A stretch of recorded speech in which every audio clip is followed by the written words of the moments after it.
गोकुल नाम की सोसाइटी में एक परिवार रहने आया। वो लोग उस सोसाइटी में नए नए ही आए थे। उस परिवार में राहुल, सविता और उनका 10 साल का एक बेटा भाविक रहता था। जैसे ही भाविक सोसाइटी के गेट के बाहर तक पहुंचता है, तभी से ही अपने सवाल जवाब शुरू कर देता है।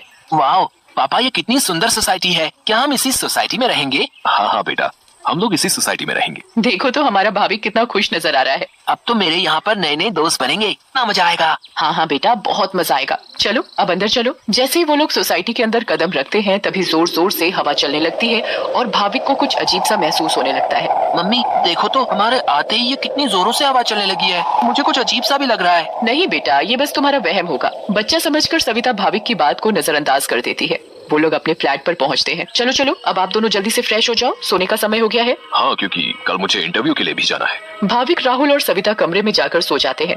ऐसे ही चलते चलते उन्हें 1 महीना बीत जाता है। एक दिन राहुल का बॉस उसे ऑफिस के काम से सूरत जाने को कहता है। ये तो कितनी अच्छी खबर है। मैं ये बात सोसाइटी जाकर सविता और भाविक को बताऊंगा, तो वो दोनों भी बहुत खुश हो जाएंगे।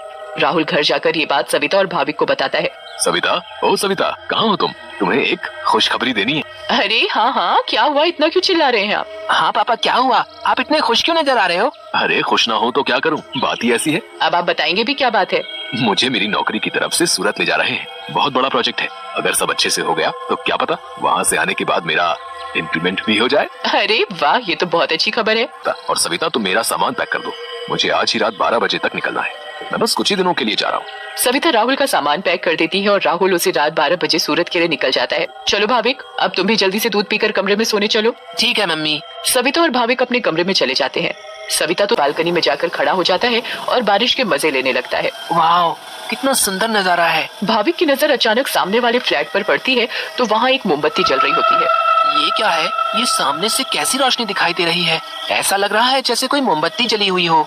अगर जब से हम यहाँ आए हैं तब से तो ये फ्लैट बंद पड़ा है। भाविक को फिर अचानक से एक औरत चलती हुई दिखती है। अरे ये औरत कौन है? कहीं यहाँ कोई भूत तो नहीं? मम्मी मम्मी, भूत भूत, मम्मी मम्मी बचाओ, मुझे बचाओ। क्या हुआ बेटा, क्या हुआ? तुम इतना क्यों घबरा रहे हो? मम्मी वो भूत भूत। क्या बोले जा रहे हो तुम? ठीक से बोलो, मुझे कुछ भी समझ में नहीं आ रहा है। मम्मी मुझे नींद नहीं आ रही थी तो मैं बालकनी में जाकर खड़ा हो गया और बारिश देखने लगा।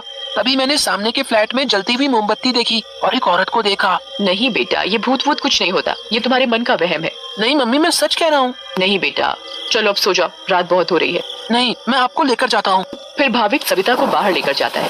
कहाँ है भूत? मुझे तो कहीं कोई नहीं दिख रहा। मम्मी देखो, वहाँ पर देखो, वो सामने वाले फ्लैट में। अरे बेटा, कुछ भी नहीं है वहाँ पर। नहीं मम्मी, मैं झूठ नहीं बोल रहा। अच्छा ठीक है, चलो आप जल्दी कमरे में जाओ और सो जाओ। फिर वो दोनों कमरे में जाकर सो जाते हैं। भाविक, अब तुम्हें डरने की कोई जरूरत नहीं है। मैं तुम्हारे साथ सो रही हूँ ना, अब तुम आराम से सोए हैं। फिर रात में सारी औरतें सोसाइटी कंपाउंड में बातें करती हैं। तभी सविता रात की बात सारी औरतों को बताती है। दूसरी ओर भाविक और उसके सारे दोस्त लुका छुपी खेल रहे होते हैं। पिंकू गिनती करना शुरू कर देता है। तभी सारे बच्चे इधर उधर छिप जाते हैं, मगर भाविक खेल खेल में अपने फ्लैट के सामने वाले फ्लैट के दरवाजे तक पहुंच जाता है। उसे ये पता नहीं होता कि ये वही फ्लैट है जिसमें कल रात उसने एक औरत को जलती हुई मोमबत्ती के साथ देखा था। अरे ये दरवाजा तो खुला हुआ है और यहाँ तो कितनी सारी लाइटें हैं। चलो अब मैं जल्दी से इस घर में छिप जाता हूँ ताकि मुझे कोई ढूंढ ही ना पाए। वो जगह ठीक है, मैं उस कमरे में जाकर छिप जाता हूँ। भाविक जैसे ही उस फ्लैट के कमरे की ओर जाने लगता है, वैसे ही बाहर की सारी लाइट्स लुप लुप होने लगती हैं। ये क्या हो रहा है यहाँ पर? अचानक ये लाइटें लुप लुप कैसे होने लगी? भाविक इधर उधर देखने लगता है। तभी भाविक की नजर दरवाजे के ऊपर पड़ती है। ये दरवाजे के ऊपर क्या लिखा हुआ है? भूत, मम्मी मम्मी बचाओ बचाओ। भाविक चिल्लाते हुए सोसाइटी कंपाउंड में जा पहुंचता है। अरे ये आवाज तो भाविक की लग रही है। ये तो भाविक की आवाज है। भाविक की आवाज सुनकर सारी औरतें और आदमी कंपाउंड में जमा हो जाते हैं। तभी वो देखते हैं कि सामने से भाविक भागते भागते चला आ रहा है। मम्मी मम्मी, वहाँ सच में वहाँ भूत है। क्या हुआ बेटा भाविक? हाँ बेटा, क्या हुआ? तुम इतने घबराए हुए क्यों लग रहे हो? हाँ बेटा, कुछ तो बताओ। कहीं तुमने फिर से सामने वाले फ्लैट में भूत तो नहीं देख लिया? भूत? भूत? कहाँ है भूत? मैं छुपने के लिए एक फ्लैट में चला गया क्योंकि उसका दरवाजा खुला हुआ था। मैंने वहाँ लिखा देखा। क्या लिखा देखा और कहाँ देखा? कि यहाँ से चले जाओ वरना मैं तुम्हें मार दूंगी। चलो बेटा, तुम हमें वहाँ लेकर चलो। हाँ, चलो अंकल, मैं आपको वहाँ लेकर चलता हूँ, आप खुद ही देख लेना। भाविक सभी लोगों को उस फ्लैट में लेकर जाता है। कहाँ लिखा है बेटा? अरे यही तो लिखा था। चलो भाई, यहाँ तो कुछ भी नहीं है। बेटा भाविक, चलो अब चलो। सभी लोग भाविक को वहाँ से ले जाते हैं, मगर भाविक उस दरवाजे को देखते देखते चलता है। नहीं अंकल, मैं सच बोल रहा हूँ। हमें इस बच्चे की बात एक बार मान लेनी चाहिए। और आज रात मिलकर सोसाइटी पर नजर रखनी चाहिए। हाँ, आप सही बोल रहे हो। क्या पता ये सब सच हो। तो ये तय रहा कि आज रात हमारे पति सोसाइटी की देखभाल करेंगे। उस रात 3 आदमी सोसाइटी के गेट पर खड़े रहकर सोसाइटी की देखभाल कर रहे थे। क्या हुआ जी? गुड्डू को बहुत डर लग रहा है और वो बोल रही है कि आप ही उसे सुलाएंगे, तो आप जरा ऊपर आकर उसे सुला जाएंगे। ठीक है, अभी आता हूँ। दूसरा आदमी पहले आदमी से बोलता है, मैं जरा अपनी बेटी को सुलाकर आता हूँ, उसे डर लग रहा है। अब सोसाइटी के दरवाजे पर सिर्फ रमेश यानी तीसरा आदमी ही बचता है। कहाँ रह गए ये दोनों? वो आदमी इधर उधर घूमता रहता है और अब उसे भी अकेले डर लगने लगता है। तभी उस आदमी को किसी औरत का साया दिखता है। उसके लंबे खुले हुए बाल और पायल की छम छम आवाज। चुड़ैल, बचाओ बचाओ, चुड़ैल। फिर अचानक वो चुड़ैल उसके सामने और वहीं बेहोश हो जाता है। अरे ये चिल्लाने की आवाज किसकी आई? हाँ, आवाज तो मुझे भी आई। चलो चलकर देखते हैं। सारे सोसाइटी वाले अपनी बालकनी में आ जाते हैं तो वो क्या देखते हैं कि वहाँ रमेश बेहोश पड़ा हुआ था। ये आवाज कैसी आई थी? फिर सोसाइटी वाले नीचे आ जाते हैं तो वो वहाँ पर रमेश को जमीन पर पड़ा हुआ देखते हैं। सब जल्दी से नीचे आए। अरे कोई इन्हें होश में लाओ, उठिए भाई साहब, उठिए।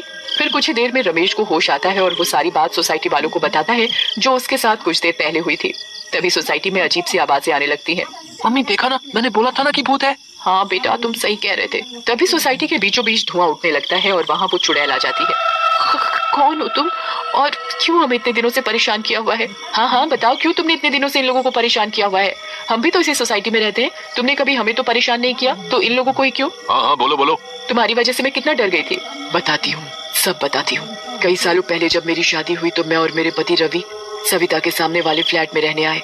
हम बहुत खुश थे, पर अचानक मेरी माँ की तबीयत खराब होने की वजह से मुझे कुछ दिन के लिए यहाँ से जाना पड़ा। और तभी सविता के फ्लैट में एक बहुत सुंदर लड़की रहने आई। रवि उस लड़की को पसंद करने लगे थे और वो लड़की भी। उस लड़की को ये बात नहीं पता थी कि रवि शादीशुदा है।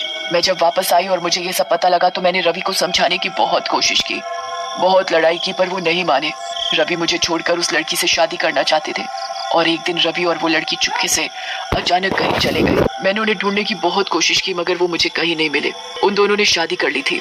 मैं भागते हुए घर और उसी रात मैंने फ्लैट से कूदकर अपनी जान दे दी और उस दिन से इस फ्लैट में किसी को रहने नहीं देती जिसमें सविता और उसका परिवार रहता है। हमें बहुत दुख हुआ सुनकर जो भी तुम्हारे साथ हुआ, पर इसमें मेरे और मेरे परिवार का क्या कसूर है? हाँ आंटी, आप तो अच्छी आंटी हो, ऐसे कैसे कर सकती हो? चुड़ैल भाभी की मासूमियत देखकर पिघल जाती है। ठीक है, अब मैं तुम लोगों को कभी परेशान नहीं करूंगी। ऐसा कहते ही वो चुड़ैल हवा में गायब हो जाती है और कभी किसी को परेशान नहीं करती।